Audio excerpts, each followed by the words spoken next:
Bom dia. A gente está aqui com o MV Entrevistas, né? Ficou só o MV aqui porque a entrevista ia demorar muito, mas o objetivo aqui é a gente conversar nesse primeiro momento com ex-alunos, né, da UEG, trazer a experiência dele para vocês. E hoje eu estou aqui com o João Belém, mas tem um outro nome. João Silveira Belém Júnior. Né? Ex-aluno da UEG.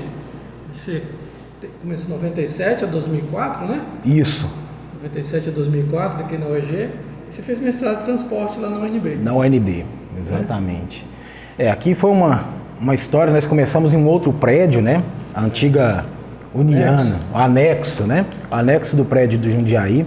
Bom, primeiramente quero agradecer, né? Bom dia a todos vocês, agradecer pela oportunidade. É uma honra estar aqui. Nós havíamos comentado muito tempo atrás, eu, o professor Marcos Vinícius, o professor queria iniciar esse projeto, né, de entrevistas com ex-alunos e gerar esse convívio, né, com o meio estudantil, do meio estudantil com o meio profissional e ter essa interação. Então, me sinto honrado em participar desse projeto. Agradeço o convite do professor, da Carol, né? Acho que foi que fez o convite. Milena, isso, a Milena.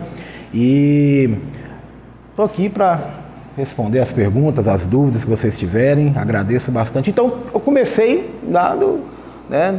nessa época, lá no anexo. O anexo era um prédio que não era o UEG ainda. Eu comecei como Uniana, Universidade de Anápolis, e nós viemos para cá. Hoje lá é o Colégio Militar, fica lá na Alexandrina. Colégio Militar da Alexandrina. Isso. E a gente comecei a dar aula da UEG na Uniana lá. Foi. Na verdade, eu não tive aula com o professor Marcos Vinícius especificamente. Eu peguei, acho que foi a última turma, que foi com o professor Janes, né? O professor Janes Cleito, que hoje ele está na Federal. Acho que é na Federal mesmo. Tá. Né? Mas eu tive meu padrinho de casamento. Foi, né? E ele foi o padrinho do meu casamento, Janes. Olha, tem uma coisa em comum. Então foi um privilégio. Depois eu vim para cá para lecionar, né, professor? Foi assim, foi uma história muito, muito importante para mim, que eu me formei e fui fazer o mestrado na UNB e contra alguns direcionamentos que já estavam sendo. Eu trabalhava na época na Companhia Brasileira de Petróleo Ipiranga. Fui estagiário e ia ser promovido a um assessor comercial. Eu trabalhava na área comercial, sempre gostei da área comercial lá. E daí fiz estágio em vários anos, né? E todos os anos, na verdade, todos os 7 anos que eu fiz de faculdade, o pessoal, mas você formou com 7 anos? Eu falei, com 7 anos. Na verdade, foi uma opção, não foi por conta, eu reprovei, foi uma opção que eu tive e fiz o estágio em todos os 6 anos e meio de estágio. Só os 6 primeiros meses que eu não fiz. E aí, era para ser contratado pela Companhia de Petróleo Ipiranga, já estava tudo certo. Assessor comercial. Naquela época, né, 23 anos, ia casar, 24 anos. Todo mundo falou que beleza, né? Um salário não. Estagiário já ganhava bem, em tese, né? Você ganha hoje, o estagiário ganha R$1.500, R$1.200, já fica todo feliz. Então, o assessor e tal, novo, ganhar um dinheiro bom e resolvi fazer o mestrado. Falei, larguei. Foi uma opção e eu, né, não me arrependo, que me deu a oportunidade, inclusive, de posteriormente vir lecionar aqui como professor substituto, né? O termo aqui era substituto ou é convidado, né? Inclusive, João, no seu Lattes, tá vendo? Você mesmo se define como engenheiro, empresário e professor. Nessa ordem ou não necessariamente nessa ordem? Bom, nessa ordem por conta da própria habilitação, né? Eu não conseguiria ser professor, né? Não conseguiria ser empresário, acredito, do ramo que eu atuo hoje, tampouco professor, se a engenharia não tivesse presente na minha vida. Então foi o primeiro, né, grande passo que eu dei, foi me matricular no vestibular da UEG, né? Da Uniana. Na verdade foi da Uniana, não foi da UEG. E fui feliz com isso. E agora, né, hoje ainda, apesar de eu não dar aula mais em instituições de ensino superior, né, não estou mais na outra instituição, nem nessa também, mas hoje eu criei algumas ferramentas, algumas alternativas que me possibilitam ainda dar as aulas, né? Você está muito nas mídias, né, João? Você usa essa ferramenta aí com bastante intensidade. Eu gosto, né? Na verdade, eu sempre fui meio adepto à parte comercial, né? Quando eu fiz os meus estágios, na época que eu comecei meu estágio, eu comecei o estágio inicialmente na Saneago. Né? João, como é que você conseguiu? Não, lá foi uma peixada mesmo. Né? Meu pai era primo do diretor-geral em Goiânia e eu falei que eu precisava no estágio. O pessoal, não, mas está muito cedo. Aí o pessoal, João, mas então tem que ter, olha, o ideal é que você tenha uma competência e tudo mais, mas se você tiver quem indica, é muito mais fácil. A gente não pode ser tão hipócrita aqui de falar que não. Se você tiver uma pessoa lá dentro. Então eu fiz um estágio. Abre a porta. Abre a porta. Você tem que ter suas competências, obviamente, e se você tiver quem indica, então foi essa a primeira oportunidade. Eu fiz lá esse estágio, continuei depois eu passei pela outras empresas de construção, que foi a FGR na época, que me deu muito suporte, e fui para a Companhia de Petróleo Ipiranga posteriormente, mas sempre nesse processo de busca, né? De busca pela aprendizado. E aí, na Companhia Brasileira de Petróleo Ipiranga, que eu me identifiquei muito com a parte comercial, a parte de vendas, da parte de... Porque tinha que vender, na verdade, lá a gente vendia combustível, né? Óleo, lubrificantes e combustível. Não era nada na área da engenharia civil propriamente dito. O pessoal, eu sempre quebrava um pouco dos paradigmas que tinha. Fui para Saneago, depois fui para a FGR, trabalhei em vários setores dessa é uma FGR, hoje é a FGR Incorporadora, que faz os condomínios Jardins. E quando eu saí da FGR, todos eu saí por conta própria para ir para esse processo seletivo do processo da Companhia Ipiranga, o pessoal sempre comentou, poxa, mas né, é uma área que não é da civil propriamente dito. Eu falei, mas agora é a hora, né, de eu errar, porque eu estou aqui como estagiário, então vamos errar agora. Qual que é a área da civil? Também tem isso, né? Qual que é a área da civil? Fala aí pro pessoal, porque você forma engenharia civil, qual que é a área da civil hoje em dia? Desde sempre. Olha, o que acontece, né? O professor Marcos Vinícius sempre teve... Mas qual que é a área da civil? O professor Marcos Vinícius, a gente sempre conversava muito sobre isso, né? E o professor Marcos sempre foi muito aberto a essas conversas. Eu lembro que a gente conversava dentro da faculdade, olha, alguns professores direcionavam um pouco por conta da própria disciplina que daria. Então as pessoas que hoje vocês estão como engenheiros aí, são graduandos,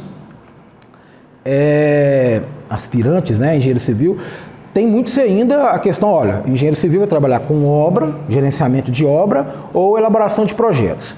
E aí, quando se fala de projetos, para ser um engenheiro civil, tem que ir para um projeto de estruturas, né, de fundações. Há um certo romantismo aí pela essa questão e é válido, né? Eu acho que é interessante, claro, mas é uma infinidade de coisas. Para você ter uma ideia, lá na FGR, o diretor de marketing era engenheiro civil, apesar porque ele era dono, obviamente. Mas na Petróleo Ipiranga, o meu chefe imediato, que era o coordenador regional de todos os estados, era engenheiro civil. O outro coordenador de área, que era da área de suprimentos, era engenheiro civil. A formação em engenharia civil, o que na sua visão o engenheiro civil tem que faz com que ele se adapte e se destaque em áreas que a priori não seriam da engenharia civil, e hoje eu vejo, por exemplo, bancos preferindo engenheiros civis? Olha, isso é uma pergunta muito interessante. Eu falo isso aqui, né, naquela época e hoje ainda, de falar, você está mudando para essa área, não é a sua área de engenharia, você está saindo. As pessoas que não conheciam, eu também não conhecia, eu pensava que era isso, né? Não, é projeto, mas eu vou, porque eu quero saber. Eu me identifiquei muito nessa área comercial. Mas eu entendo o seguinte, professor. Ontem eu estava conversando com uma amiga minha, ontem não, acho que anteontem, conversando com uma amiga minha ainda. Ela falou, nossa, eu estava fazendo uma conta, ajudando meu filho a fazer uma continha ali de 6 algarismos dividindo por 3 algarismos. Eu falei, poxa, para onde ele vai utilizar isso, né? Porque hoje tem a calculadora, né? Ele poderia aprender somente a continha de padaria, a tabuada, porque se ele precisasse de uma conta mais complexa, ele faz na calculadora? Eu falei, concordo, acho que é interessante, né, você ter esse ponto de vista, mas eu falei para ela que essa ferramenta, vamos dizer assim, estávamos falando de matemática, ela possibilita à pessoa uma capacidade de raciocínio rápido, se eu vejo isso, uma capacidade de raciocínio um pouco mais rápido. E quando o engenheiro, né, vocês entram na faculdade, esse é o meu ponto de vista, né, entram na faculdade, vocês já dão de cara com o quê, né? Cálculo 1, já limite derivado, você fala, puta, limite, eu sofri com limite. Eu falei, não é possível, eu era tão bom em matemática, quando cheguei aqui, pensei que sou um Zé Ruela, né? Porque eu não conseguia, eu quase reprovo com limite, porque não entrava na minha cabeça. Mas aí, você concorda comigo que à medida que você foi desenvolvendo e foi passando, ou foi reprovando que seja, fazendo novamente, as próximas etapas pareciam que ficavam mais simples, né? E aí chegavam as provas um pouco mais aplicadas, vamos ter a de concreto, tudo mais, até mesmo a de mecânica. Você consegue ter, não por conta do conhecimento que você adquiriu propriamente dito, o conhecimento cru, mas pela capacidade de raciocínio lógico. E a capacidade de raciocínio lógico ainda sob pressão, que não é o tempo. Então, na faculdade, talvez, por exemplo, arquitetos eles estudam para ter bom senso, na verdade, bom senso, criatividade, tudo mais. Nós estudamos para ter capacidade de raciocínio lógico e sob pressão, isso que eu vejo. Por mais que vocês vão trabalhar em qualquer área, depois eu vou falar a área que eu atuo, mas em qualquer outra área que você vai trabalhar, você tendo essa característica, né, de trabalhar sob pressão. Veja bem, né, que nós engenheiros civis, como eu tinha comentado, né, somos um pouco direcionados para projetos, para obras, gerenciamento. O engenheiro civil ele tem a capacidade, quando sai da faculdade, de gerenciar equipes. E não é uma equipe só de engenheiros. Quem dera fosse, vou gerenciar engenheiro que eu vou falar com vocabulário, né, bem no campo semântico de todo mundo, padronizado, não. Uma hora você tem que falar com um mestre de obra, uma hora você tem que falar com um servente, uma hora você tem que falar com um pedreiro, uma hora com um técnico, uma hora com um supervisor. Então você tem que ter uma flexibilidade cognitiva muito grande, uma flexibilidade de se adaptar. Então isso que eu vi, professor, que eu aprendi com engenharia, especificamente engenharia civil. Por que as pessoas chamam engenheiros civis para tornarem resolver problemas? Porque ele resolve problema, porque é muito fácil falar, o engenheiro foi feito para resolver problema. Por que ele foi feito para resolver problema? Porque ele foi treinado para isso. É lógico que você tem uma aptidão natural, né? Porque senão vocês nem teriam entrado para engenharia. Tem que ter uma aptidão natural. Não adianta o cara, não gosto de nada e não tem aptidão ali. Tem uma aptidão, mas aí quando você entra aqui, você é treinado para desenvolver o raciocínio lógico rápido e ter uma capacidade de raciocinar rapidamente sob pressão. Então, o pessoal fala assim para mim, né, João, eu queria trabalhar eu falo aula, né? Olha para você ver como é que eu me sinto à vontade em dar aulas. Já peguei disciplina, o senhor não, porque é muito específico da disciplina do senhor, né, mestrado em estruturas, doutorado em estruturas, todas as habilitações em estruturas, vai dar aula de estruturas, eu tenho, né, uma familiaridade muito fácil, até mesmo se não foi daquele campo ali, mas tem uma facilidade. Eu fui engenheiro civil, sou engenheiro civil, fiz mestrado em transportes. E no finalzinho aqui eu iniciei o doutorado na área de recursos naturais do Cerrado, biologia, direcionado para o campo da engenharia civil, de construção. Mas o que eu quero dizer? Quando eu fui dar aula, não me deram as aulas que eu gostaria de dar. Não. Mas eu também, João. Quando começou? Eu já dei aula de mecânica dos fluidos. Olha aí. Eu não sei nem o que significa aquelas unidades lá. O que você teve que fazer? Eu tive que me virar, né? Dar meus pulos, né? Não nasci quadrado. Pegou o livro lá, falei, deixa eu pegar esse livro aqui. Pegou, qual que é o conteúdo? O capítulo é o capítulo 3. Bom, isso aqui, né, como diz o Clóvis de Barros, não nasceu aqui, né? Alguém teve que escrever esse negócio aqui. Então vamos ler. Lógico que tive uma dificuldade maior. Leu, estudou. Eu falei, vou lá dar aula desse capítulo. Deus queira que ninguém pergunte nada sobre outra coisa. Então, estudava, dava o capítulo lá. E então, depois disso, o que eu comecei a entender, a compreender? Que eu conseguiria desenvolver fazer qualquer problema. Falei, gente, vou ter que falar para um monte de gente. Opa, bom dia. Vou ter que falar para um monte de pessoas aqui obviamente não vão saber menos do que eu, mas eu tenho que estudar isso aqui, eu tenho que me adaptar. Então eu falo que o engenheiro hoje, se eu passar um problema para vocês, né, talvez vocês não tenham a capacidade, a proatividade e a coragem de falar assim, não, eu vou fazer, porque vocês ainda, né, estão no início agora, mas vai chegando um tempo você fala, poxa, né, quem falou isso para mim uma vez, foi interessante, que eu aprendi no estágio também, não sei se você conhece, ele chama Theo Maia, ele é engenheiro civil e ele era diretor da FGR também, do segundo estágio que eu fiz, e eu conversando, ele falou assim, olha, você não tem que ter medo de resolver a bomba quando cair no seu braço, não. Se me pedirem para desenhar, fazer um projeto de um avião, eu falo que eu faço. Me pagando bem e me dando um tempo. Né? Porque eu vou estudar aquilo lá e vou resolver. É claro que você tem que ter foco, você tem que ter, né, foco a dizer não para outras coisas, ter direcionamento, ter uma especificidade no que você vai trabalhar. Mas o que ele quis dizer para mim, que eu aprendi até hoje, eu falei, olha, não tenha medo de problemas, que você vai ter condições de se adaptar. Então eu acho que é por isso, de se adaptar e de resolver. É claro, alguns vão gastar mais tempo, outros menos tempo. E como é que você adquire, eu acredito que seja dessa forma, né? Adquire essa capacidade? É treino. Não tem como você, né? Já falava o filósofo, né? Você tem que, para você alcançar a excelência, você tem que ter a repetição daquilo ali. Então, você vai treinar e sua capacidade, né? O cérebro é um músculo, você vai ter essa capacidade de se adaptar. Agora, né? Entrando um pouco, né, professor, dentro da parte ali que eu gosto de falar também, da venda disso aí, né? Porque de nada adianta, eu aprendi isso também, você ter toda essa capacidade de raciocínio lógico, ter aprendido isso, ter a capacidade de trabalhar sob pressão, a capacidade de gerenciar trabalhos e tudo mais, você ser o melhor naquilo que você faz, naquilo que você desenvolve, se ao final, por exemplo, do curso, ou quando você for trabalhar, as pessoas não saberem disso.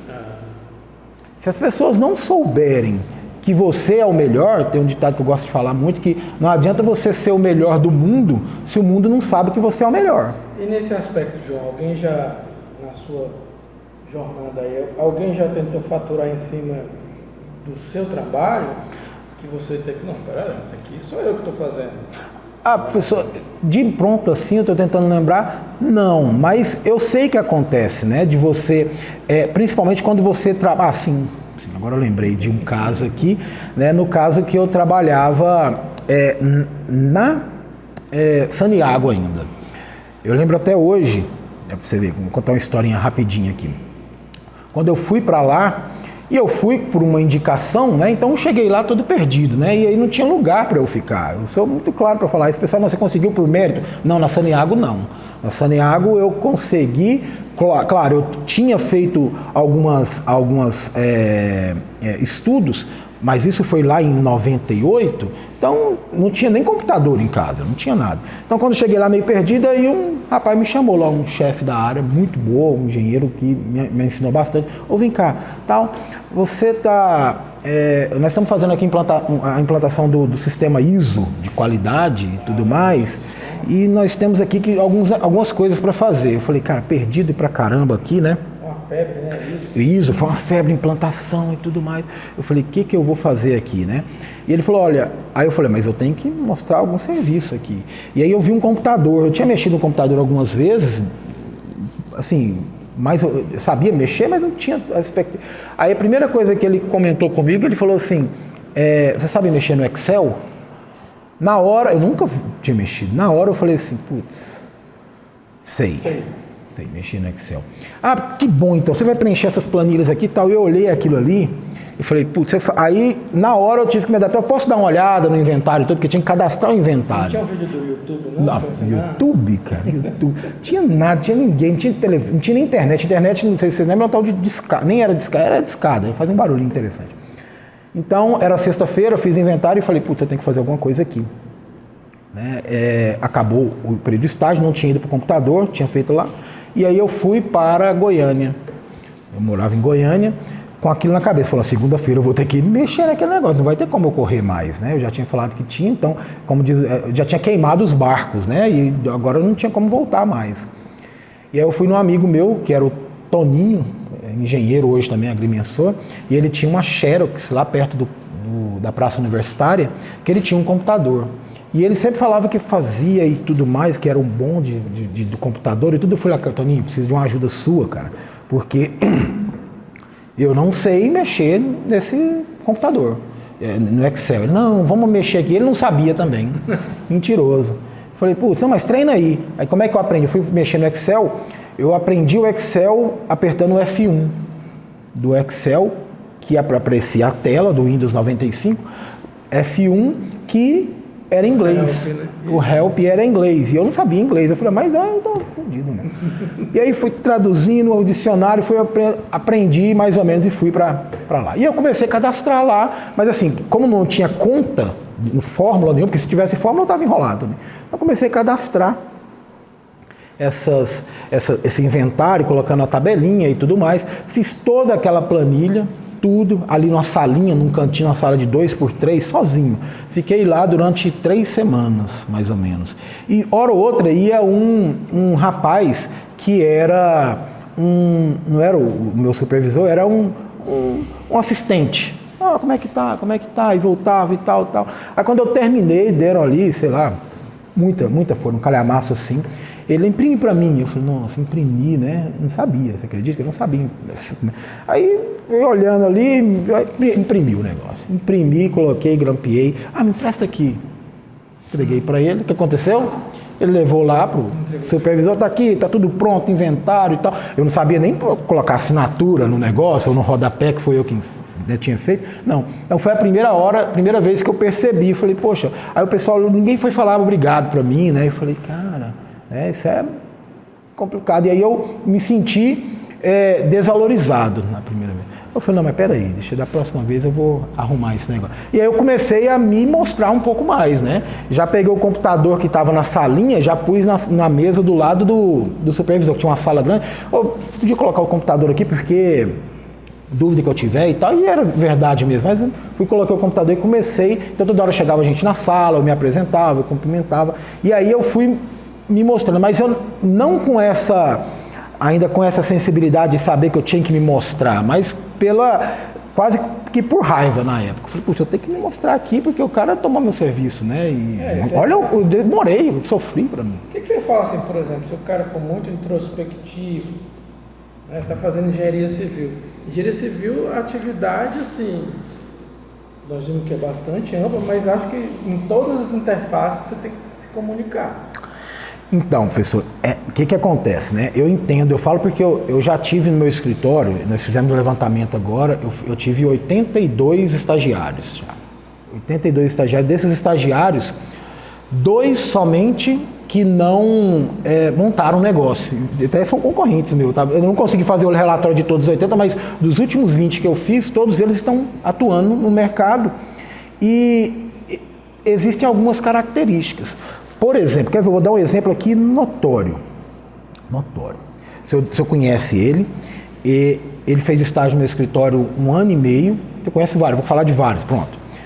Vou falar do Victor Garcia. Sim. Victor Garcia Amaral. Victor, ele formou aqui há 2 anos aproximadamente. Uma pessoa totalmente introspectiva, não no sentido mal, tá, pessoal? Não estou comentando aqui de maneira pejorativa. Mas bem ali na dele, conversa baixo, sem dar muita ênfase no que faz, mas altamente qualificado, altamente capacitado para fazer serviço. Hoje ele trabalha com projetos complementares. Hoje ele fez estágio comigo, se formou, abriu um escritório ali e está fazendo serviço. Bom, e como é que ele está fazendo hoje para prospectar clientes, né? Ele é muito difícil, porque é lógico que existem várias formas de prospectar clientes. O que ele está fazendo? Ele entra em contato comigo e com alguns outros professores, alguns outros engenheiros, para mostrar o serviço que ele faz. Da forma introspectiva, com medo mesmo. Ele fala, eu tenho medo. Eu levei ele quando a gente prestava serviço para o Alphaville, ele ficou lá um tempo comigo no Alphaville. Introspectivo. Mas o que ele é? Ele é muito bom. Ele é muito bom no que ele faz, naquele projeto que ele está fazendo. Ele trabalha com projetos complementares de pequeno porte, sobrado e tudo, só que ele é rápido rápido, e ele faz um detalhamento muito bom, porque ele transfere depois todos os projetos em ambiente do Revit e faz um detalhamento muito bom até mesmo de instalações sanitárias, elétricas, que interferência, faz a compatibilidade. Aí ele falou, João, eu não vou pegar, eu falei, foca, não vai pegar coisa grande, de shopping, essas coisas, que você vai ficar preso num cliente durante 6 meses, tudo bem, se ele não te pagar, você está enrolado ainda. Vai no pequeno, vai. E aí, hoje ele começou a mexer um pouco nas redes sociais, postar uma coisinha, fazer uma prospecção ativa, de ligar e comentar, mas ainda assim ele fala, olha, eu tenho muita dificuldade em negociar, em falar o preço, a pessoa achar que está caro, mas hoje facilitou muito, porque eu lembro quando eu dava, eu fazia, né, eu tenho até hoje, você dá preço, é uma coisa muito melindrosa, né? Como é que dá preço no seu serviço? Olha, eu falo que você tem que verificar a complexidade do trabalho, a quantidade de tempo que você vai gastar para fazer aquele trabalho, a responsabilidade que você vai ter, que é diferente da complexidade. Talvez uma coisa muito simples para você, mas atinge uma responsabilidade muito alta. E tem uma carga horária pequena, uma carga horária grande. Então são 3 variáveis principais que são mais, apesar de serem subjetivas, são mais técnicas, que é a carga horária, a complexidade e a responsabilidade que você vai adquirir. Talvez é uma coisa muito simples de fazer, mas você vai ser muito responsável. Por exemplo, uma fundação. Eu calculo essa fundação aqui, tem um laudo de sondagem, a estaca, isso aqui é rapidinho, complexidade para mim é 0. Você está falando aí, eu lembro assim, eu converso muito com o pessoal nessa parte aí, de como que eu vou cobrar. Aí eu pergunto para ele assim, é você que faz o seu almoço ou você compra ele feito? Aí o cara você comprar ele feito, ele vai ter um preço. Como que a pessoa chegou nesse preço? De repente é simples fazer comida, mas se ela errar na comida, um monte de gente fica doente. Olha aí, a responsabilidade. Né? A complexidade também. E assim, João, é você que faz seu almoço ou você compra ele feito? Pois é. Aí eu pergunto, por que você compra ele feito? Por que você paga mais caro no almoço? E eu falo, num projeto de engenharia tem isso também. Tem um cara que cobra mais. Porque você já passou por essa situação assim? Não, mas tem um fulano ali que faz. Claro, é óbvio que tem. É lógico que tem a parte objetiva da metodologia de preço, que é você verificar quais são os seus custos fixos, custos. Sim. Mas quando você é uma pessoa só, seu escritório é home office e tal, não precisa, né, complicar. Mas eu falei de 3, mas tem o 4º fator que eu falo muito, que entra bem, vai de encontro a isso aí. Porque se você tem uma complexidade, para você é baixa complexidade, né, porque você é simples de fazer, mas complexidade, responsabilidade e carga horária. A 4ª é a percepção do cliente em relação ao seu serviço. Isso é uma questão muito, muito subjetiva, que é utilizado muito em marketing para precificação. Qual a percepção do cliente em relação ao seu serviço? Ele te vê como uma autoridade? Por exemplo, se eu pedir ao professor Marcos Vinícius, professor Marcos, eu preciso fazer um projeto, um cálculo aqui de uma estrutura, e tem que ser um cálculo que não pode ter o erro, e tem que ser com o mínimo de ferragem possível, necessária, uma peça esbelta, bem fácil de executar e que fique barata para mim. E aí eu peço, de repente, não, né, de maneira pejorativa, como é que é seu nome? Gabriel. Gabriel está fazendo agora, acabou de se formar. Eu tenho aqui, se for o mesmo preço, eu vou fazer com quem? Depende. Se o Gabriel chegar e mostrar, entre aspas, que é bom, que faz e tudo mais, e o professor Marcos Vinícius, mesmo tendo ali parado, né, sem mostrar nada, e ele mostrar muito bem, muitas das vezes vai fazer com ele. Porque eu percebi que ele é melhor. Mas o professor Marcos só fala uma coisa, olha, a estrutura que ele fizer eu consigo ajustar para gastar menos. Ou não, olha, tudo bem, ele se formou agora, eu tenho um mestrado, eu tenho doutorado, eu dou aula disso há muitos anos e você pode ter certeza que se preço por preço eu sou o melhor. Agora, até se for mais caro, da mesma forma que o senhor falou assim para mim, fulano faz mais barato.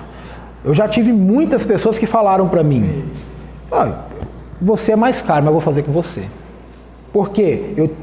Essa que é a grande chave, né? De você mostrar para o cliente, né, o quão você é bom. Então, de nada adianta você saber, né, mensurar a complexidade, a responsabilidade, a carga horária, se ao final você não vai conseguir mostrar para o cliente que você é a melhor solução para ele. Se ele não perceber isso, cara, não adianta.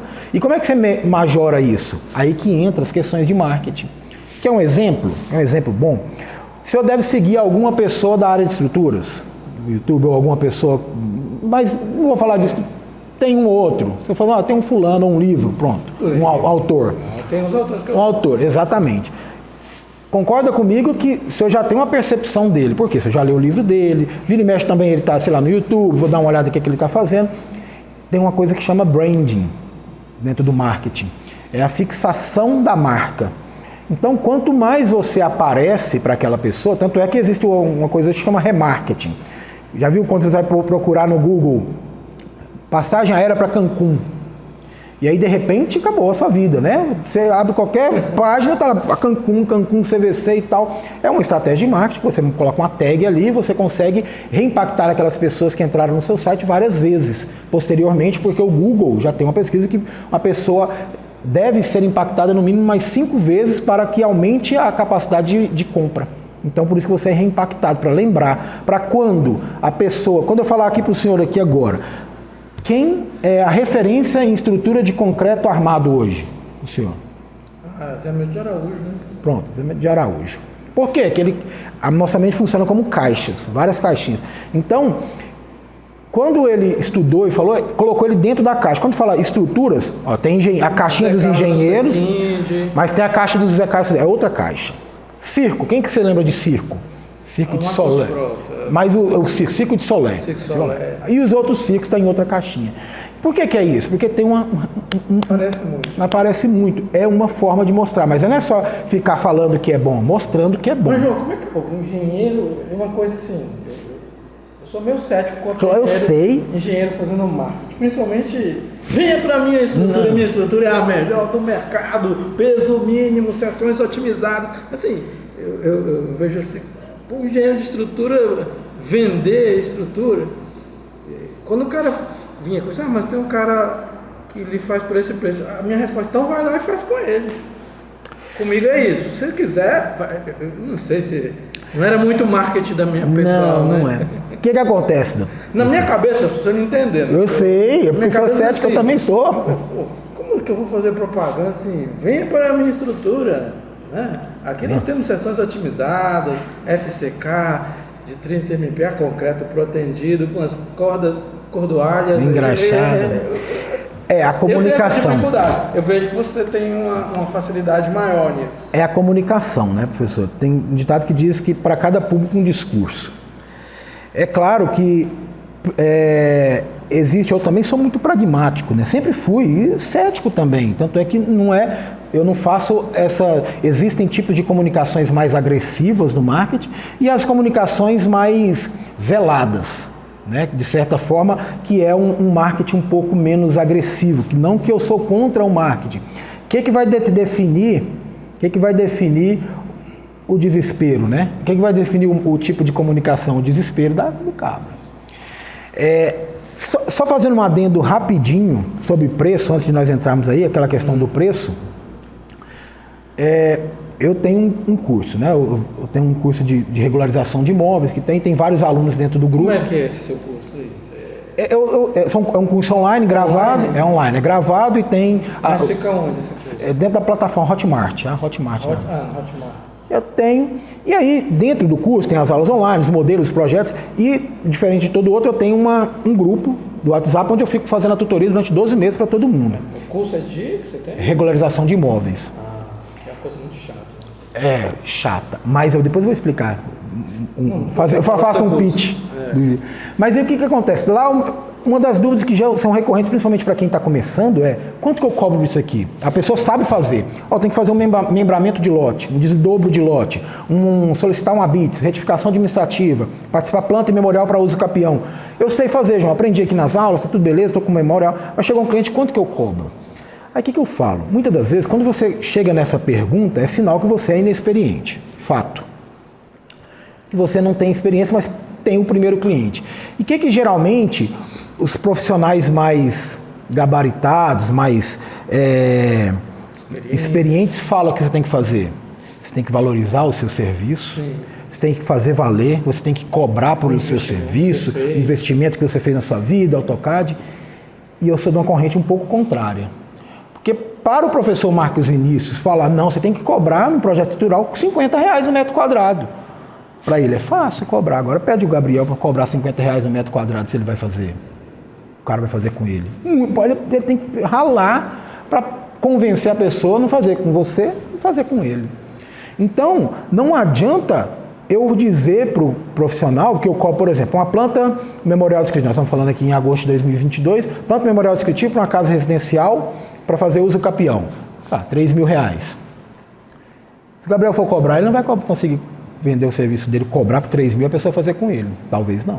Porque de repente eu como cliente, eu falo, mas esse cara já fez muito. Será? O negócio é o seguinte, eu como cliente, eu prefiro pagar R$3.000 para você e não ter dor de cabeça, do que pagar 1.500 para outro cara e ter que voltar para fazer outra coisa que isso como cliente, na área de engenharia mesmo, me irrita profundamente, sabe? E se o senhor tivesse que fazer, você vai procurar onde? Primeira coisa, primeiro lugar, que você vai procurar um profissional para fazer uma planta do memorial descritivo. Quando você vai fazer uma cirurgia, você procura, claro, com conta, mas faz uma pesquisa. Faço uma pesquisa mínima e hoje em dia, você falou de marketing pessoal e hoje em dia, por exemplo, se você fizer alguma coisa muito errada, você vai estar na rede. Eu te procuro na rede, Sim. Te procuro no CREA. Sim. Tem alguns cuidados básicos. Então, por exemplo, eu vou comprar um produto, vou comprar esse caneco aqui. Aí, hoje em dia, em qualquer lugar que você entrar, tem um negócio, avaliações. Aí o povo fala mesmo, entendeu? Não, esse caneco aqui, a junta é uma porcaria. Quando a água quente sobe, ela solta. Aí eu falo, Aí tem muita gente que fala bem, mas assim, pelo menos o cara que faz besteira hoje em dia, esse é um cuidado que a gente tem. Se você fizer uma besteira, João, vai pra rede. Mas se o senhor for bom, também vai. Também. O senhor digitou lá no Google. Pesquisa, Google, blogzinho lá, não estou falando, venha fazer projeto, mas se eu dar uma olhada lá no cara, esse cara está falando aqui, e aí há um tipo de marketing que gosto muito de fazer, suave. Olha, não entendo esse tipo de problema, por exemplo, onde eu faço muito marketing, dentro de posts de Instagram e Facebook. O cara está comentando alguma coisa sobre a minha área, eu vou lá e, isso aqui você pode fazer dessa forma, assim, assim, assado. Eu já fiz mais de 1000 serviços desse tipo aqui, tal, tem, aí de forma ali velada, né, quase subliminar, eu já deixo transparecer que eu trabalho com aquilo há 15, 17 anos, que eu trabalho faz mais de tantos projetos, fiz isso. É uma forma de marketing, é uma das ferramentas que a gente utiliza. Então você procura lá, dentro dessa, para pesquisar. Então, voltando à questão desse, qual o preço que eu falo para o pessoal cobrar?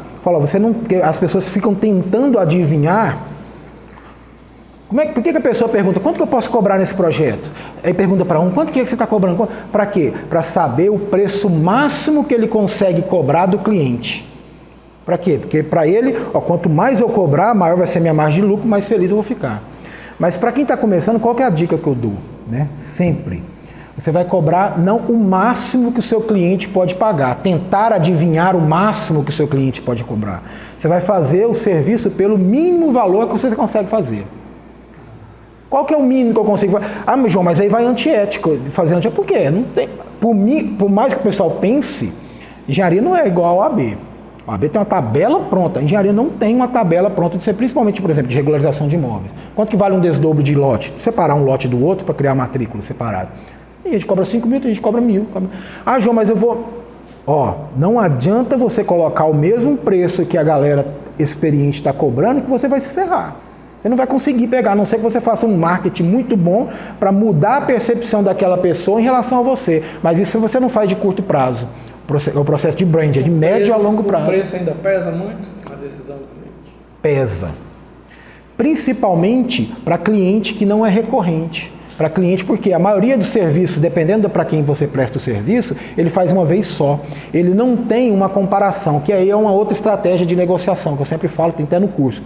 Que é você mostrar para o cliente esses contrastes. Muitas vezes ele fala, cara, mas caro em quê? Você já fez a pesquisa em outra pessoa? Porque se ele falar que já fez com outra e você souber quem é, você consegue criar a comparação. Porque ele só sabe se é quente uma coisa se ele souber o que ele é frio.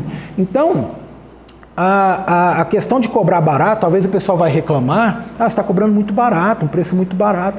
Mas você tem que cobrar por quê? Porque a partir do momento que você faz um serviço, vou fazer um projeto estrutural, nunca tinha feito um projeto estrutural, você faz o primeiro projeto estrutural e cobrou, que todo mundo está cobrando 5 mil, você cobrou 2 mil, vai, 2 mil reais. Aí a pessoa maximiza e xinga, se te cobrar 5, desvalorizando, perdi o meu serviço. Você tem suas ferramentas para ganhar 5 mil e não vai ficar sem elas. Mas você vai fazer o de 2 mil. Aí você tem seu primeiro portfólio. Aí o que você tem que fazer com esse portfólio? Guardar ele debaixo do braço, pôr dentro da gaveta e esperar o próximo cliente chegar? Não. Você tem que mostrar para as pessoas que você fez seu primeiro projeto. E aí, é claro que o primeiro projeto, antigamente a gente falava para o tio, para o pai, para a mãe, o tio ia falar com outras pessoas. A forma de você compartilhar essa informação... Você está falando então que vale a pena você abrir mão do ganho para você ganhar experiência. Exato. Seria um investimento. É isso eu ia falar agora. Você não está abrindo mão de ganho, você está fazendo um investimento, de médio a longo prazo. Talvez você deixe de ganhar um pouquinho, talvez nem vai deixar de ganhar, talvez você nem vai fazer o serviço. Mas talvez com esse serviço você consiga outro. Sabe o que eu fazia? Quando eu fiz em Alexânia, quando eu comecei a atuar no mercado de engenharia, eu fazia muitos projetos para construção. Em Alexandria eu fiz 300 obras, 300 projetos de engenharia lá. Não fiz execução, mas eu fazia o projeto e acompanhava a obra. A cidade pequena eu acompanhava muito. O que eu fazia para pegar a obra? 2 coisas que eu fazia. A minha placa de obra desse tamanho, o tamanho desse quadro, para colocar, a pessoa passava e via. E eu fornecia projeto para pedreiro. Gratuito. Pedreiro que queria construir a sua casinha, fazer uma coisa. Eu falava, cara, eu tô precisando, João, quanto você cobra? Não, de graça. Fazer para você, que fazia, entregava. O que o cara fazia? Me endeusava. Eu falei, não, cara, isso é gente boa. E no interior, quem que é a primeira pessoa que a pessoa vai procurar? Vai ser um engenheiro? Não, ele geralmente procura um tio, um mestre de obra, alguma coisa desse tipo. E aí isso me gerou muitos serviços, porque olha, o pedreiro me ligou, João, tem uma mulher aqui que me procurou para fazer a casa dela, que ela quer construir, e como não era muito incipiente a questão de engenheiro ainda na cidade, era muito, muita questão muito nas coxas ali, mas eu falei que precisava de um projeto, que com um projeto é muito melhor e muito interessante, e eu já tinha feito, então já tinha agradado ele, e ele fazia a replicação ali e me fornecia projetos, muitos e muitos projetos vieram por pedreiros, mestres de obras. Então, quando você faz um serviço desse, você conta para o seu tio, conta para sua tia, conta para sua mãe, eles vão vender o serviço muito bem, mas hoje tem uma possibilidade muito maior de você estender essa divulgação, rede de divulgação do seu serviço. Mas eu não estou falando de divulgação de serviço, de falar de maneira, faça seu projeto, estrutura comigo e tudo, por quê? Hoje, a maioria das pessoas que formam vão fazer projetos de engenharia civil, uma parcela pequena, não tem muita gente. Se você fizer mais do mesmo, vai ficar ali no mediano. Mas, quer trabalhar nessa área? Você vai começar a divulgar, utilizar ferramentas para divulgar, mas não necessariamente mostrando. Primeiro, tem gente que faz, meu primeiro projeto, não tem problema. Meu primeiro projeto posta lá nas redes sociais, mas João, eu tenho poucos seguidores. Mas tem estratégias para isso. Claro, as estratégias pagas de divulgar, mas as estratégias pagas de divulgar não pode ser como vendedor. Não pode ser como vendedor. Se depois eu vou dar meu Instagram para vocês, meu Instagram hoje eu faço o vídeo da seguinte forma. Por exemplo, você sabia que o recuo lateral de janelas deve ser de 1,5 m? Porque o Código Civil, lá no artigo 1238, determina que o recuo, afastamento deve ser de 1,5 m. Entretanto, se ele for na divisa, você não precisa, para não ter janelas, você pode colocar na divisa. A divisa do terreno, aquela edificação, sem janela. E se ele abrir uma janela, a pessoa do outro lado, o 1239, diz que ele tem até 1 ano e 1 dia para fechar ou solicitar aquele fechamento. Então veja, o que acontece? Eu não estou falando compre de mim. Mas eu estou mostrando para ele que eu sei do que eu estou falando. Você sabia que as documentações necessárias para fazer um habite, para solicitar um habite, é o projeto arquitetônico, a ART, os documentos de propriedade do imóvel, que pode ser uma escritura registrada ou uma certidão de matrícula, e os documentos do proprietário, e que deve seguir o Código de Edificações, o plano diretor? Então, o que acontece? Coloco lá os itens, aí a pessoa... O senhor mesmo, de repente, está no Instagram, aí coloca lá, legal, isso aqui é interessante, isso aqui. Coisa lá eu nem sabia. Mas você fala assim, não, mas eu não estou procurando por isso. Não está procurando assim, agora. Agora, existe uma questão de cliente frio, médio, frio, morno e quente. O cliente quente, ele não está no Facebook, no Instagram, ele está no Google. Engenheiro para regularizar minha obra. Vou financiar a minha obra e não tenho documentação. O que fazer? Quem que tem que estar lá? O meu site lá. O cara clicar, olha, tudo bem, para você fazer isso, tem que fazer assim, assim, assim, assado. E quando você tem um Instagram, um Facebook, e você começa a comentar no post de outras pessoas, dentro de grupo de WhatsApp, eu participo de, acho que tem 28 grupos de WhatsApp, só de engenheiros. Olá, coloco, comento e tudo mais. Isso me gera, o pessoal, eu vi você comentando um negócio lá, como é que é isso aqui?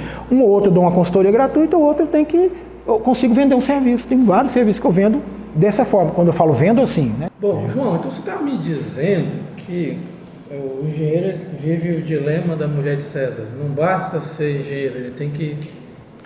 Eu vi que você é meio filosófico aí. Eu falei já. Vou jogar umas filosofias para cima de você também. Então, não basta... O engenheiro, ele não basta ser engenheiro, ele tem que mostrar que sabe. Tem que mostrar que sabe.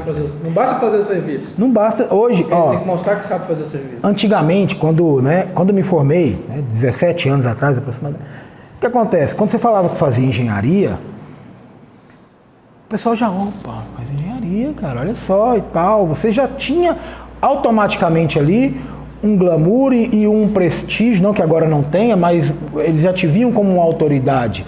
Por quê? Doutor. Por quê?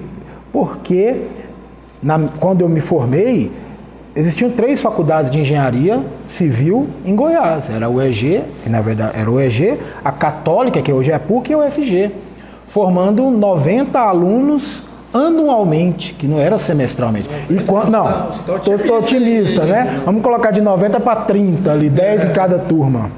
Hoje, existem 40 instituições de ensino superior de engenharia civil cadastradas no CREA em Goiás. 40. É claro que uma ou outra não está com a matrícula aberta e tudo, mas se você jogar por baixo aí, semestralmente, formam-se 500 engenheiros civis. Aí, assim, em Goiás, por baixo. Fiz mais perícias do que os outros anos. Eu parei um pouco agora por conta de outras atividades que eu estou fazendo. Então, eu era nomeado tanto para perícia ou como assistente técnico, e a maioria, é lógico, né? Todas elas, problemas advindos da imprudência, da negligência ou da imperícia do engenheiro civil. Mas por que você acha que... Assim, eu também sou a favor do exame da ordem. Sim. Mas por que você acha que esse trem não vai para frente? Por conta... Olha, vamos falar aqui, né? Não, abre o jogo. É mais complexo porque existem muitas engenharias. Fui conselheiro do CREA, muita complexidade para fazer, porque são várias engenharias. O CREA não é contra, mas ele não consegue ter um lobby efetivo para colocar em pauta não confeia, porque não basta ter uma resolução, tem que ter uma legislação específica para poder colocar uma legislação federal. A OAB tinha, porque a OAB tem uma força de estatuto. Ela, além de ser um conselho, uma autarquia, um conselho, ela também tem a questão sindical anexada em tudo. Nós engenheiros não, é só questão de conselho fiscalizador. Não temos o papel de assistencialismo, igual a OAB. A OAB é a única. Então... Qual a diferença da OAB para o CREA? O CREA hoje é regido pela Lei 5.194, de 66, que fala qual que é o objetivo principal do CREA hoje? Fiscalizar. Certo. Ponto. Fiscalizar. OAB, ela tem a obrigação de fiscalizar, mas também do assistencialismo. Ela tem o quê? O mesmo papel sindical. Nós temos o Sindicato dos Engenheiros. E o que isso impacta no exame da ordem que ela faz? Sim, dentro do estatuto da OAB, existe já vamos dizer, uma brecha que permitiram eles criarem uma resolução própria para que pudesse implantar e nós não. Nós temos que ter uma legislação específica. A própria resolução baixada pelo CONFER não consegue. E para fazer isso tem que ter um lobby muito forte. Tem leis lá dentro. No Congresso Nacional, você fala? Oi? No Congresso Nacional? Congresso Nacional. Porque, olha só, lei da criminalização do exercício ilegal. Médico, se você for pego fazendo exercício ilegal da profissão, você é preso. Fisioterapeuta, farmacêutico, biomédico. O engenheiro não. E olha a responsabilidade que é. O Código Penal diz que é contravenção. Tem um projeto de lei que tem 20 anos que entra e sai de pauta para criminalizar o exercício ilegal da profissão de engenharia civil e não consegue. De engenharia civil não, de engenharia. Por quê? A falta de um lobby, né? Hoje, depois... Você acha que os engenheiros não se esforçam muito para isso, não? Professor, olha, Ele acha que o mercado mesmo já fez? regula. O mercado regula. Porque eu falo assim, eu fui conselheiro do CREA durante 2 mandatos, foram 6 anos.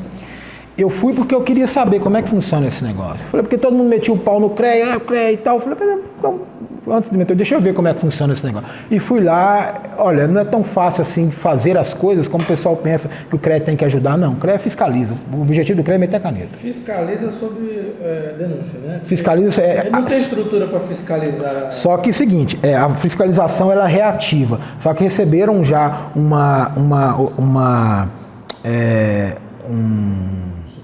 um suporte não. Não vou falar uma denúncia. Um documento, esqueci o nome, um ofício da CGU, que a obrigação a fiscalização deve ser mais proativa. E ela está mudando muito isso. Buscando, passando nas obras, fiscalizando, mas é difícil. É impossível, né? Eu não vou dizer que é difícil, é impossível. Mas a quantidade de obra que existe hoje, e mesmo usando os recursos de tecnologia... Sabe quantas obras foram? Se você começar a por exemplo, se você... Onde o bairro está vazio, é fácil de ver. Mas, por exemplo, tem lugar que está tudo estruturado, o lote está vazio. Se o cara não denunciar, não tem quem descubra. Mas agora tem. Vou te explicar como é que é a fiscalização do CREA agora. Sabe, pra você ter ideia, nos últimos 3 meses, o CREA Goiás autuou 3.000 obras irregulares. É muita coisa em Goiás. Obras irregulares. Aí entra como engenheiro civil, sem placa, ou com falta de projeto, alguma coisa desse tipo, falta de RT. 3.000 obras. 1.000 obras por mês, vamos colocar assim. O CREA é um conselho mais rico do Brasil. Né? Assim, ele tem hoje mais rico é o OAB? Não, mas é o maior, não, desculpa, o maior conselho, mas a receita do CREA não é da OAB, porque a OAB tem a caixa de assistencialismo junto, e o CREA tem a multa separada. A multa é separada. É separada. O que é a multa, para o pessoal que não sabe o que é a multa? A multa é uma caixa assistencial do engenheiro. É a melhor coisa que tem para vocês quando se formarem. Não estou falando isso. Quer financiar seu equipamento? Se você quer comprar, você quer montar seu escritório, financiar um carro, financiar seu equipamento, financiar seus estudos, um curso, financiar viagens, taxa de juros de 0,2%, 0,3%. Só para quem é engenheiro. Só para quem é engenheiro. Você formou, você vai lá, paga uma anuidade de R$150, R$160 por ano. Então depois você entra lá, multa, olha, não é obrigatório, o registro do CREA sim, mas da multa ou não. Depois você entra lá, a multa, você vê a quantidade de planos que tem. Então, professor, 3.000 obras notificadas, falando de engenharia civil, que são muitas das vezes sem engenheiros e tudo mais. Ele consegue fiscalizar, olha como é que os termos de cooperação que foram feitos, olha para você ter ideia como é que é. Isso que a parte de regularização de imóveis, inclusive de obras, eu gosto muito, está crescendo. Como é que é feito? CREA fez vários termos de cooperação técnica. Com quem? Com a Enel, com a própria prefeitura, com a Saneago e com vários outros órgãos. O que acontece? Pediu um quadro de distribuição, ele já vai lá. Se tiver o termo de cooperação com aquela cidade, o fiscal não precisa nem ir. Muitas das vezes a própria já é conectado. Já você já consegue verificar, olha, quadro novo de distribuição.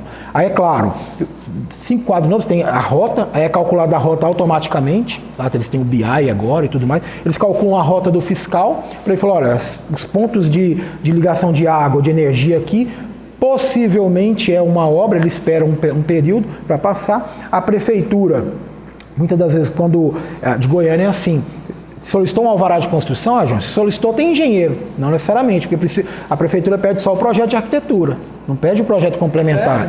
Porque não tem capacidade pessoal nem para analisar os projetos de arquitetura, tão poucos complementares. Então pede só o arquitetônico, mas que tenha uma responsável técnica pela execução da obra.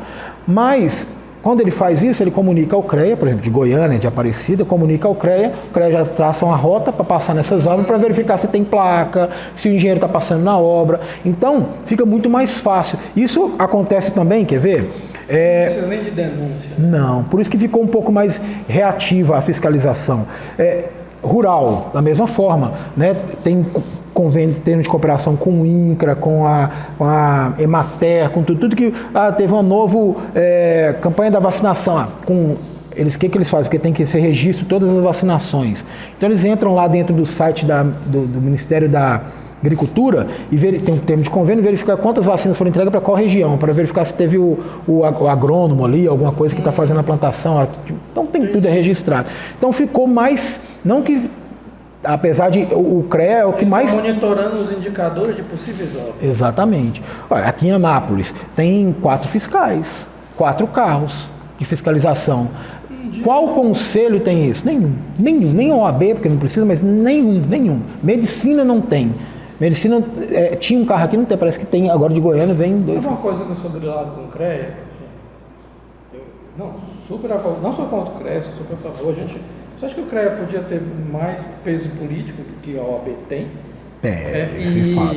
Mas o CREA, ele te cobra anuidade e te cobra pelo serviço. Por exemplo, o advogado ele paga o OAB, acho que paga até mais que o CREA. É porque tem a caixa ele não paga por petição. Não paga. Aqui você faz o serviço, você gera além da anuidade, entendeu? Qual que é a justificativa? Que é preciso manter a estrutura de fiscalização, porque fiscalizar serviço de engenharia é muito mais complexo e muito mais necessário do que fiscalizar serviço da OAB, vamos dizer assim. Assim, é claro, eu estou guardando as proporções, sei que vai guardando as devidas proporções. Se o advogado erra, tudo bem, o cara vai preso e tudo mais. Mas se o engenheiro erra, né, dependendo de qual tipo de serviço, mata muita gente, prejudica muita gente. Mas, enfim, essa é a justificativa. E a outra justificativa é o seguinte, está na lei. Nem é resolução, é lei, para mudar tem que mudar a lei. Mas esse está na lei, o que você acha daquela implicância que ele tinha com os professores? Era uma briga que eu tinha. Você só é professor porque é engenheiro. Eu falei, não. Professor porque eu fui mestrado e doutorado. Fiz engenharia. Inclusive, se eu tivesse me formado e não tivesse feito meu registro no CREA, quisesse ficar só nessa área acadêmica, eu não podia. Lembra? Sim, lembro que aí seria bacharel somente, né? Não seria... Aí, até que saiu uma decisão judicial, acho que daqui de Goiás também. Foi um liminar. Agora parece que já foi sacramentado. Que não. Para ser professor universitário, você não precisa pagar o CREA. Você pode cancelar, você suspendeu o registro. Suspendeu o registro, né? Eles abriram essa possibilidade. O que acontece, né? Nossa, falar demais, era Francisco, todo cara lá todo que entra. Não, tem que... Mas o que acontece? Eu, né, fazendo o papel do advogado diabo aqui também, né? Eu vejo pelo lado deles também. Se tem decisão, tudo bem. Não era necessariamente uma implicância de falar assim, ia ter um aumento de receita? Sim, claro, tem uma receita insignificante. Mas mais pelos processos administrativos que poderia ter. O cara fala assim, por que está na lei aqui e você não está cumprindo? Diz que está aqui, ó. Aí, só que claro que é interpretação. É uma lei de 66. Exato. Que dizia que uma das atribuições do engenheiro civil era a docência. Aí a docência ela é regida por um regime jurídico próprio. Você podia ser... Eu acho que engenheiro não pode ser professor, só engenheiro. Ele tem que ter alguma coisa a mais. Sim, tem que ter um... Antigamente, em 1966, eu entendia, não tinha ninguém... Um mestrado, doutor. E outra coisa, quem que vai dar aula para formar engenheiro? Pedagogo? Pode ser, tem que ser engenheiro. Professor de física, professor de matemática? Chega uma hora que não dá. Tem que ser engenheiro. Quem tem que dar aula para engenheiro é engenheiro, não tem como. Mas, hoje, nós estamos em 2022. O cara se formou e aí ele já quer vir para a sala de aula? Eu acho que não funciona. Mas eu vou falar o cara tem que ter pelo menos um tempo. Você fala assim, por exemplo, se você colocou lá, engenheiro, empresário, você colocou professor. Sim, por último. Foi a última coisa. Eu vim dar aula depois de 10 anos de formado. Você começa a dar aula, os caras te perguntam, mas isso assim, Quando eu fiz assim, era Você coisa tem assim, aquele link, por isso que eu trouxe aqui, você tem aquele link de mercado. Né? Posso perguntar para você alguma coisa, você vai associar com alguma coisa que você está fazendo. Mas se você tivesse 6 meses de formado, você está dando aula do quê? É claro que o cara se vira, vai ler livro, mas assim. Mas o conhecimento teórico ele tem. Por isso que eu fui conselheiro também, discutia muito lá com ele. Falei, não, isso aí não. Isso não vai. O meu argumento lá com o Francisco na época, assim, essa briga não vale a pena. É isso que eu falo, não vale a pena. É muito pouca coisa de receita. Porque você está brigando desse tanto. Hoje que a receita do CREA hoje é 60 milhões, né? O orçamento. CREA Goiás, né? CREA Goiás. 60 milhões é pouco, não daria nem 2%, professor, ainda mais. João, e empresário, como é que você entrou nessa? Rapaz, tem um cara, né? Tem um livro que chama Segredo de Luiza, aqui do Dolabella, que é um cara que fala do sistema de empreender, né? O empreendedorismo teve muita em voga uns tempos atrás, o termo empreendedorismo.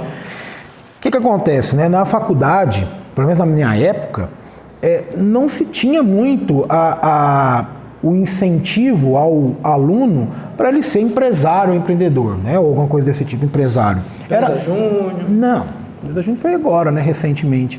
Era o quê?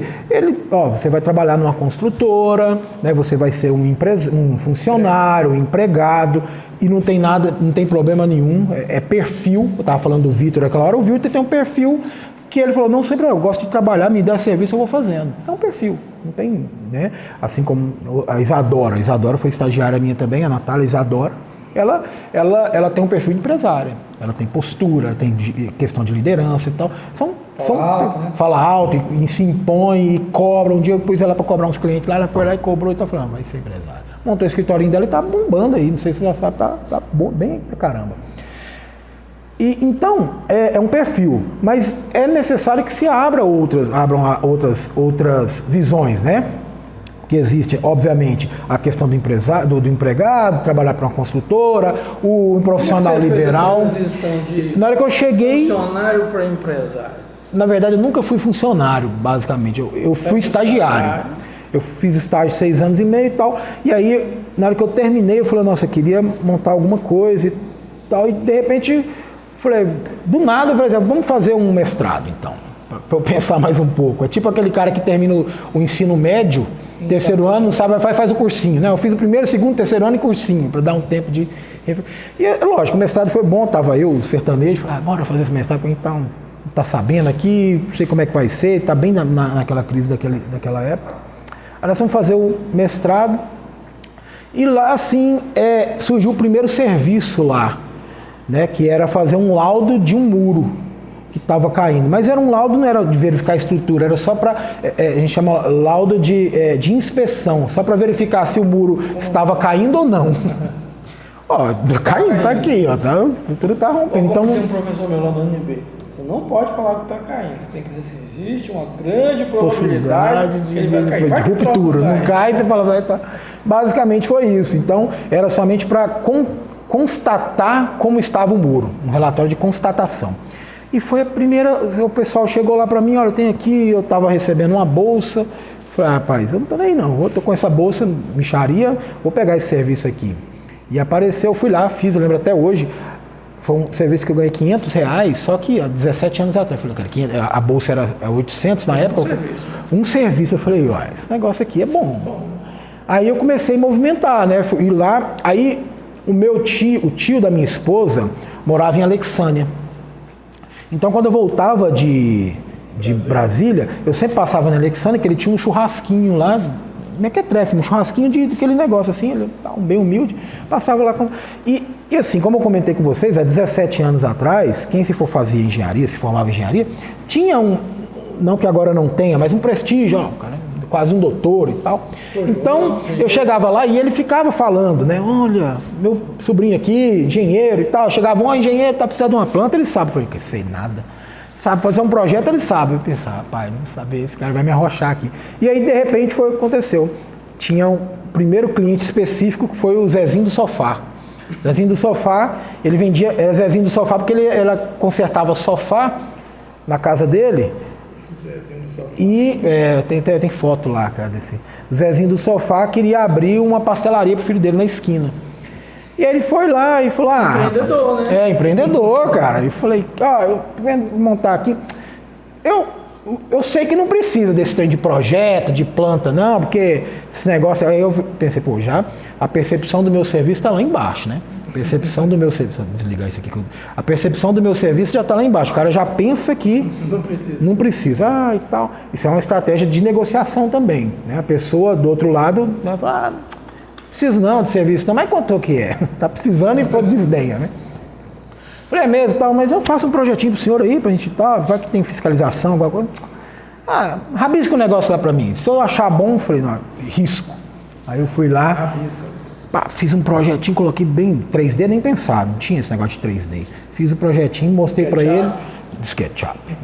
Era AutoCAD R14, era ali, né, quase não sabia fazer direito, mexendo, fiz ele ruim. Eu tenho esse projeto até hoje, um dia eu vou postar para falar sobre ele, sobre esse primeiro projeto. Ruim mesmo. Sim, era um projeto arquitetônico, só para aprovar na prefeitura. Você estava fazendo projeto arquitetônico. Arquitetônico, cara.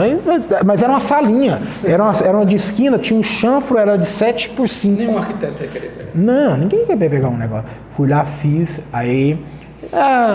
É isso mesmo que eu estava querendo, não tinha nada de especial. E aí, mais uma vez, ele, não, é isso. Quanto que é se eu for fazer esse negócio aí? Eu falei, cara, tá. Aí eu lembrei dos R$500 que eu tinha falado. O pessoal cobra 1.000, mas eu vou fazer 500, porque sou amigo do meu tio aí e tal. Pode fazer esse negócio então. Eu falei, nossa, R$500 era um valor quase de uma bolsa. A bolsa era R$750. Aí... Sabe quando o menino toma gosto por dinheiro? Eu falei, rapaz, esse negócio aqui parece que vai dar certo. Eu fui lá, fiz o projetinho, entreguei. Foi a primeira ideia que eu tive. Falei, vou colocar uma placa aqui. Daí pus uma placa grande. Eu lembro até que eu fiz uma placa de metal que custou R$100. R$500 foi que eu recebi, R$100 eu fiz uma placa grande, não tinha nome, eu coloquei engenheiro, João Belém, coloquei o telefone e tal. E aí essa lojinha do Zezinho do Sofá era contra a esquina do meu tio ali. Então todo mundo que ia lá, meu tio falava. Meu sobrinho que está fazendo esse negócio. Meu sobrinho Cara, meu tio, eu comecei a dar comissão para ele. Falei, olha, aí depois que eu comecei, eu falei, meu tio, você vai dar, eu te dar 5%, foi 5% que eu dava para ele de comissão. Rapaz, e aí meu tio começou, esse tio da minha esposa, na verdade. Ele começou a me indicar para todo mundo, que era 5% ali, ó. Por isso que eu falei, fiz 300 obras, 300 projetos em Alexandria. Eu falo porque eu construí Alexandria. Alexandria tem 30 mil habitantes. 300 computadas de projeto. Então, aí o que acontece? Como a cidade é pequena, aí eu pegava projeto, aí a estrutura, eu comecei a fazer um projeto estrutural básico e arrumei um engenheiro para fazer a estrutura. Falei, você vai fazer para mim. Olha quem era. Gustavo. Não sei se lembra da época. Daqui da UEG. Da UEG. Ele é Gustavo. Gustavo Gordinho. Eu falei, cara, não sei quem tá mais em mais. Você vai assinar a RT do estrutural. E aí ele começou. a estudar, fazer os projetos estrutural e ruim pra caramba, mas era tudo casinha. Complementares era seu? Complementar eu fazia. Comecei a fazer na mão. A mão que eu digo, nada de alto QI e tal. Era projetinho desenhando ali as tubulações. Lumine. No meu eu comprei depois de 5 anos de atuação. E aí eu comecei a fazer serviço, colocando placa, passava nas obras, conversava com o cliente. E, né, sempre com aquela questão, começou a ter aparecer, né? Tinha que aparecer. Teve um dia que eu lembro até hoje, o cara falou assim, cara, onde eu vou... Tem placa, você tem uma rua que tem 5 placas sua de projeto. Porque a obra era pequena, eu colocava uma placa grande. Diferente de um cara aqui de Anápolis que tinha muita placa e... Não, aí, um cara que tinha muita placa e não fazia, ele fazia acobertamento profissional. Sei quem é, ele tá suspenso, viu? Suspenso, não, foi cancelado o registro dele. Cancelado. Mas é a filha dele agora tá atuando. Tá na mesma? Na mesma área, na mesma toada. Mesma metodologia? Mesma metodologia. Então, o que acontece? Que hoje tem uma questão que chama acobertamento profissional. É você, né, responsabilizar por um serviço sem efetivamente participar dele. Canetinha de ouro, assinar o projeto e não fazer. O que eu fazia? Assina aqui pra mim. Eu cobrava barato, porque eu não cobrava o acompanhamento da obra. Olha só. Eu pensando, mas você não cobrava o acompanhamento, como é que você fazia? Era tudo perto, a cidade era muito pequena. Eu cobrava um valor maior no projeto, falava assim, olha, está englobado aqui o acompanhamento. Então, o pessoal cobrava lá R$2.000, R$3.000, eu cobrava R$5.000, R$4.000, até mesmo R$3.000, mas visitava a obra. Por quê? Toda vez que eu ia lá, uma vez, 2 vezes por semana, eu conseguia um clientinho pequeno, outro, e eu passava na rua, já visitava uma obra, 2, 3, ia embora. Então era muito dinâmico para mim, muito prático. E comecei a fazer isso muitas vezes, aí chegou um tempo que eu aumentei muito.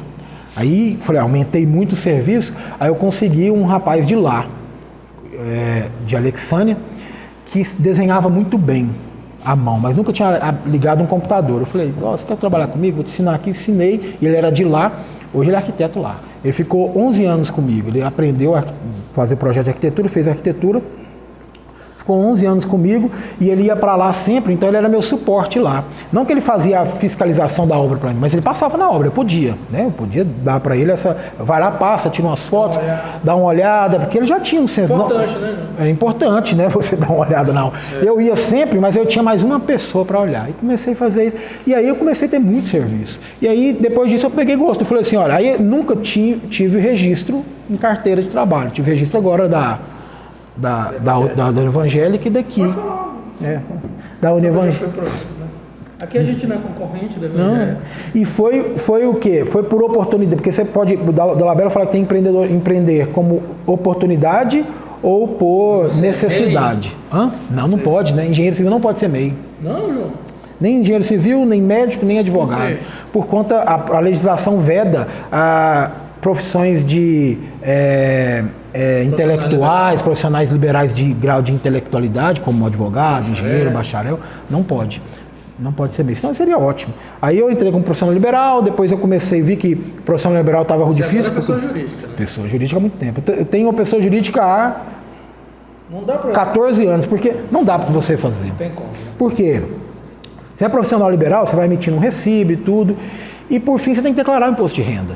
E aí você vai pegar 27% de imposto de renda, 27,5% de profissional liberal, aí é a hora de você falar assim, não, agora é a hora de abrir empresa. O cara te pede uma nota fiscal, você não tem, vou te dar um RPA, que aí você paga o imposto de renda, retém um monte de coisa. Chega um momento que você não consegue mais ser profissional liberal. E esse momento é bom, não é ruim. Pensa, vou pagar imposto. Eu falo, quanto mais imposto eu pago, melhor. Se não está dando resultado, o meu dinheiro que está indo para o governo, aí já não é problema meu. Quanto mais imposto eu pago, melhor, porque eu pago sobre faturamento. Então chega um momento que pessoa jurídica é melhor do que um profissional liberal.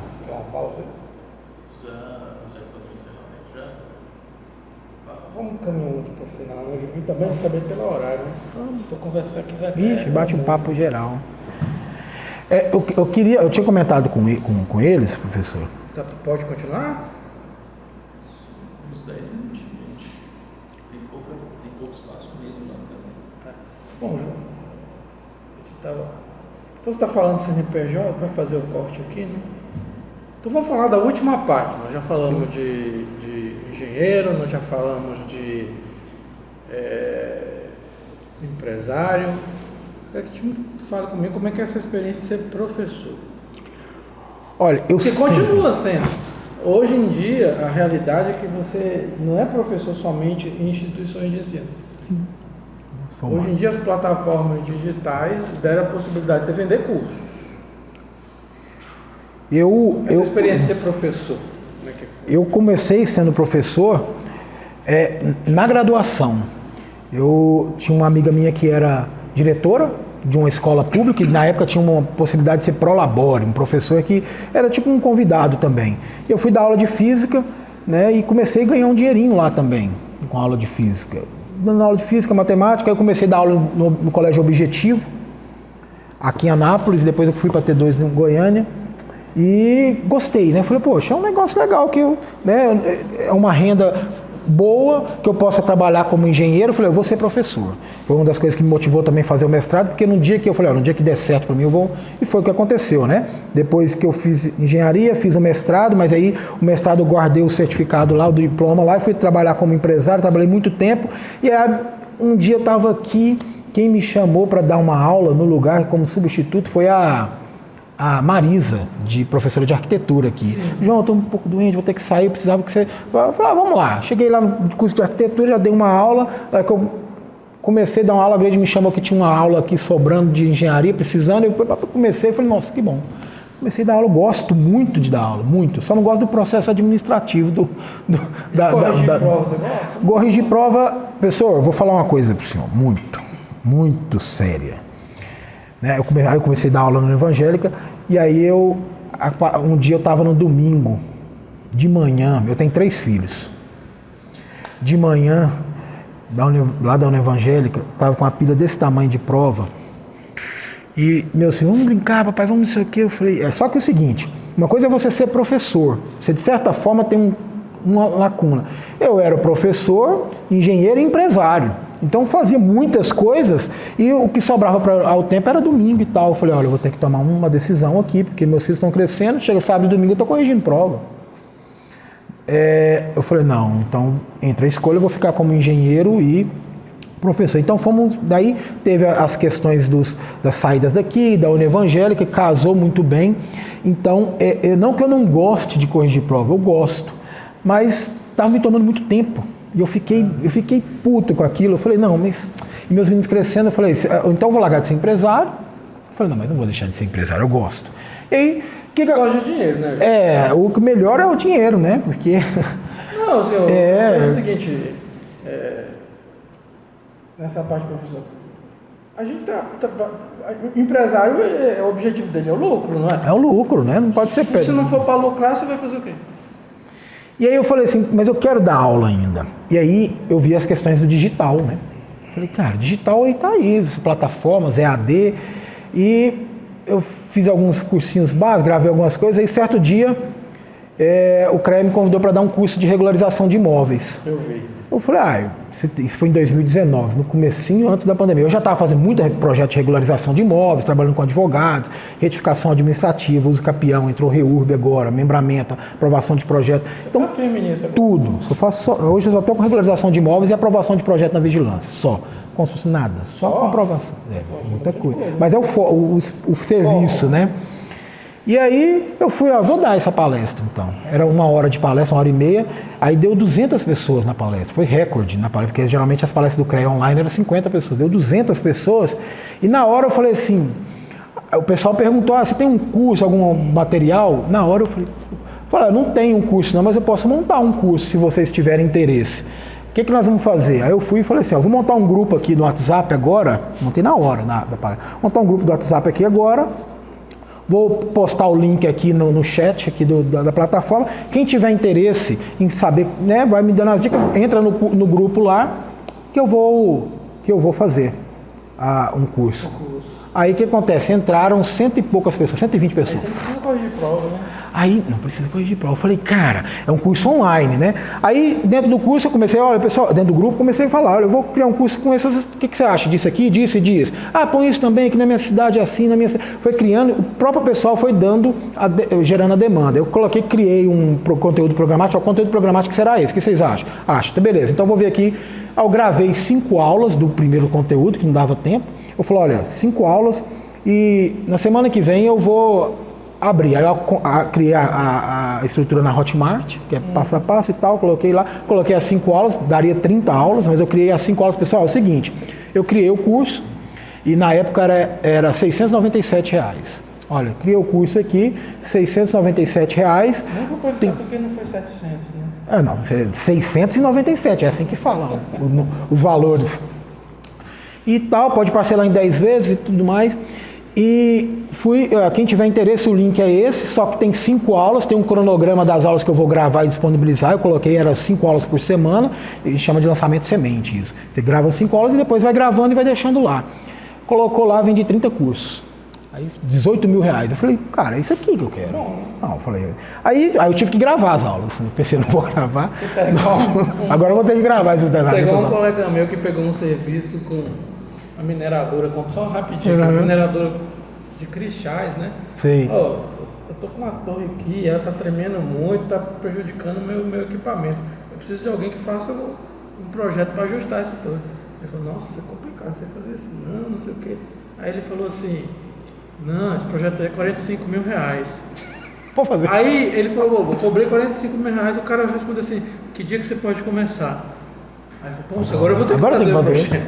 Que meus marcos, né? É isso que eu fiz. Eu comecei a gravar as aulas, coloquei lá.